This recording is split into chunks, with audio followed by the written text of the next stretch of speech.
César Vidal Manzanares hicieron enormemente populares desde la radio está siempre Antonio Ubieto Arteta.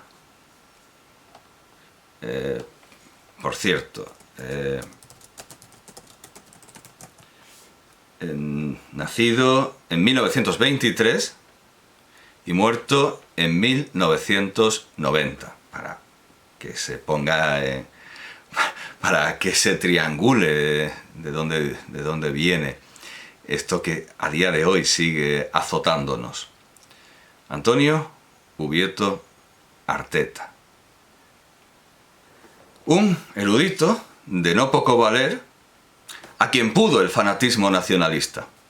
Ubieto sostuvo que el poema del Cid había sido escrito originalmente en aragonés, que el valenciano viene del mozárabe local y no tiene nada que ver con el catalán impuesto por Jaime I, y que el archivero Próspero de Bofarull manipuló el llibre del repartiment del Reino de Valencia, llegando a acusarlo de hacer tachaduras que en realidad eran medievales y originales. Era una acusación falsa contra don Próspero de Bofarull. A la derecha españolista le encantan estas cosas que no se limitan a Valencia, ya que en Castilla y León la profesora y cargo electo del PP, Margarita Cecilia Torre Sevilla, que se hace llamar Margarita Cecilia Torres Sevilla Quiñones de León, defendió con gran aplauso institucional, aunque afortunadamente no académico, que el cáliz de Doña Urraca es el Santo Grial. En el nacionalismo indio más reciente tenemos una versión elefantiásica pero no por el animal que tan abundante es allí, sino por del valencianismo o blaverismo, tan exagerada y difícil de abarcar que conviene seguir la clasificación de Michael Witzel en su artículo Arios autóctonos, evidencias de los textos antiguos indios e iranios, que convendrá tener tan a mano como la historia crítica de los falsos cronicones de José Godoy Alcántara. Distingue Witzel entre los más moderados, que, siguiendo a Sri Aurobindo, piensan que los arios védicos eran indios. Los más exaltados, que creen, como el flamenco Conrad Elst, que las migraciones arias partieron de la India. Y los que yo no llamaría con otro nombre que locos furiosos, que proponen que toda la civilización viene de la India, dando a sus culturas una antigüedad disparatada. Esta línea de pensamiento que los nacionalistas indios quieren imponer, amedrentando a quienes quieran hacer verdadera historiografía, filología, antropología, mitología y arqueología críticas, cuenta con el destacado apoyo del estadounidense David Frawley, del alemán Georg Feuerstein y del matemático Subhash Kak. Los nacionalistas indios han sido también especialmente pródigos en el campo de la historia de la ciencia. En 2014, el primer ministro Narendra Modi sostuvo que el que Karna naciera fuera del vientre de su madre y a Ganesha le cambiaran su cabeza por una de elefante, que todo eso demostraba que los antiguos hindúes conocían la ingeniería genética. Habría que preguntarle que si los hindúes son tan listos, ¿por qué luego se les olvidó? Y el capitán de aviación Anand Bodha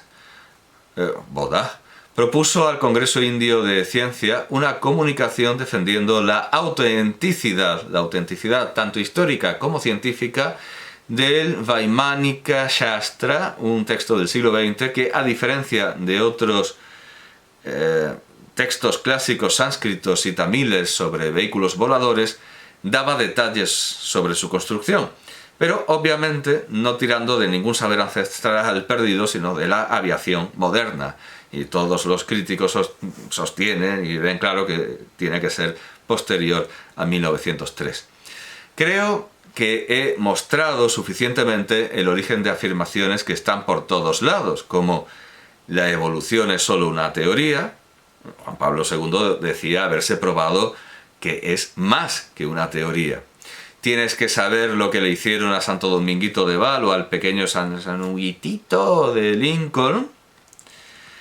el catalán viene del valenciano, España es un imperio generador, la cultura gallega es celta, Juan Luis Vives escribió El Quijote, los arios salieron de la India y los indios sabíamos volar. No he incluido las interpretaciones exageradas y grotescas tan frecuentes en que tanto nos acosan en la historiografía contemporánea como las de quienes echan la culpa de todo, ya sea la extinción de los dinosaurios o la extinción del Imperio Romano, la caída del Imperio Romano, a una sola causa: el cambio climático, o el socialismo, o la inmigración descontrolada, o una dieta descompensada. Aunque sabemos, por supuesto, no vamos a considerarlo pseudohistoria, aunque sabemos, por supuesto, que, como decía Valéry, las explicaciones demasiado simples son falsas. Lo demasiado simple es siempre falso. No deberían irse muy lejos estas interpretaciones. Tarde o temprano se considerarán pseudohistoria y falsificaciones. Llegará el momento en el que se ridiculice la manía de explicar todos los cambios históricos con el cambio climático,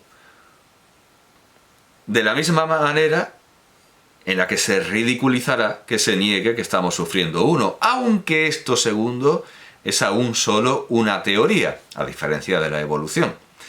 De hecho, el geólogo Ian Plimer, que niega el calentamiento global con argumentos ciertamente más sólidos que los de Mariano Rajoy preguntándole a su primo, o el del economista Huerta de Soto diciendo que, lo dice en una de sus clases, esto es una cita textual oral, el cambio climático también tiene muchos beneficios. Hasta aquí la cita de Huerta de Soto, pero que acaban, junto a sus demostraciones, estos argumentos de Plimer, mejor que los de Rajoy y los de Huerta de Soto, acaban favoreciendo al campo contrario. Bueno, pues este crítico del cambio climático afirma con la misma vehemencia la evolución, llegando a proponer a un creacionista que le decía que la evolución era solo una teoría, que, como también lo es la teoría electromagnética, pues que agarrara dos cables pelados a ver qué pasaba, que agarrara dos cables pelados para probar su punto. Aunque de paso en el mismo debate metió unas cuantas trolas que fueron criticadas por Jean Lippard en el artículo «Cómo no debatir con creacionistas» de 1990. ¿Cómo hay que debatir con quienes sostienen invenciones pseudohistóricas? Lamentablemente no disponemos de ninguna máquina a la que conectarlos que cada vez que den un dato falso, descontextualizado o manipulado, les electrocute las pelotas. Sus armas son precisamente la falta de claridad y sencillez, esa desorbitada complejidad que necesita en su defensa todo lo falso. Como decía José Guillermo García Valdecasas, no se construyen chozas en el aire, se construyen castillos. Además, las teorías pseudohistóricas y pseudocientíficas se alimentan de la desconfianza que producen las mentiras que frecuentemente vemos aceptadas por todos lados, especialmente en los libros de texto, que nunca pierden su valor de propaganda gubernamental. Es perfectamente normal que alguien con un espíritu mínimamente crítico, formado con los libros de la Secretaría de Educación Pública de los Estados Unidos mexicanos o de la Generalidad de Cataluña, por poner dos ejemplos extremos, corre el riesgo de abrazar, harto de burdo antiespañolismo, el españolismo no menos burdo de los libros de texto franquistas, en los que los visigodos, los reyes católicos, RRCC, los conquistadores y los gloriosos tercios son una especie de poderosos alienígenas venidos al mundo para traer paz y que además genéticamente somos nosotros. Desgraciadamente, la lectura de la pseudohistoria no es algo de lo que nos podamos librar tranquilamente, ya que siempre se aprende algo de ella, aunque después de muchas vueltas y revueltas. La pseudohistoria es como la escoba de Tomás de Iriarte que ensucia más que limpia. Pero hay que reconocer que a veces la basura que mete puede ser interesante. Por ejemplo, Mientras terminaba estas notas, he mirado algo que tenía pendiente. Unos españolistas que reprochan a los nacionalistas vascos no ser lo suficientemente racistas, intentaban explicar que el jugador del Athletic de Bilbao, nacido en Baracaldo, Igor Venancio Ollono Ollana, a quien llaman despectivamente Igor Ndongo, no es vasco, apoyándose en una cita que dicen que es de los fueros de Vizcaya y que localizo realmente como un resumen de una Junta General bajo el árbol de Guernica el 4 de junio de 1603. Es un resumen ofrecido por Fidel de Sagarminaga y Epalza, en el primer volumen de... Sí, y lo he leído bien, no he dicho Sagarminga ni nada de eso. En el primer volumen de... Claro, porque ellos hablan de Igor Ndongo, yo podría ponerme en plan Jiménez de los Santos y hablar de Sagarminga, pero no somos iguales. Esto está en el primer volumen de El gobierno y régimen foral del señorío de Vizcaya desde el reinado de Felipe II hasta la mayor edad de Isabel II. Este volumen es de 1892. Bueno, pero lo que hace es resumir una junta debajo del árbol de Guernica en 1603 y dice esto, que es muy interesante, y si no leyera a pseudohistoriadores racistas, pues no lo sabría. No porque den datos falsos, que un poco sí, porque dice, estos son los fueros de Vizcaya. Bueno, es algo que hay que especificar más. Pero claro, a ellos lo que les interesa es coger ahí con pinzas algo y usarlo para probar su punto, que es lo que hacen todos. En realidad, lamentablemente no solo los pseudohistoriadores, sino también muchos catedráticos de historia especialmente contemporánea de nuestras universidades, que también van a probar su punto, no van a hacer historia, van a probar su punto y también a historiar contra alguien. Bueno, pues dice este texto: se mandó cumplir en breve plazo las disposiciones que hay sobre expulsión de los forasteros que no hubiesen hecho las pruebas debidas sobre su descendencia. Expulsar también, en el término de 2 meses, no solo a los negros y negras, que hay muchos y podrían inficionar la tierra, sino a los moriscos y a los turcos y moros, obligando a sus dueños a que los vendan o saquen del señorío dentro de dicho plazo. Que se haga saber a las villas y ciudad que no han concurrido a la Junta lo que se ha acordado en razón de la ordenanza sobre las cartas, revocar la prohibición de pescar con excepto la sardina, decretada en regimiento general. Todo esto es interesante, sin duda, pero tiene menos relevancia para determinar lo que es o no un vasco hoy día que para ordenar cómo se ha de pescar la sardina. La pseudohistoria con fines políticos, que es casi toda, recuerda a otra invención pseudocientífica, la paleodieta, que pretende que comamos como un cavernícola. No sé muy bien con qué fines, pero supongo que lo hacen a sabiendas de que el registro paleontológico demuestra que el hombre del Paleolítico tenía una esperanza de vida de unos 36 años.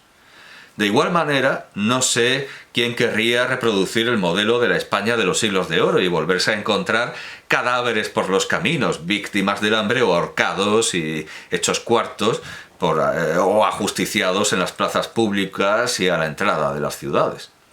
Pero la defensa del pasado es algo que se puede hacer con boca de ganso y disparando con pólvora del rey, porque se sabe que no va a volver, al igual que nunca va a haber un gran Euskadi ni una república de los países catalanes. Estas cosas, además de para compensar complejos, solo sirven para pedir perras y para desatar la violencia contra aquellos a los que se tiene ganas por razones más mundanas, mucho más mundanas, que la investigación histórica.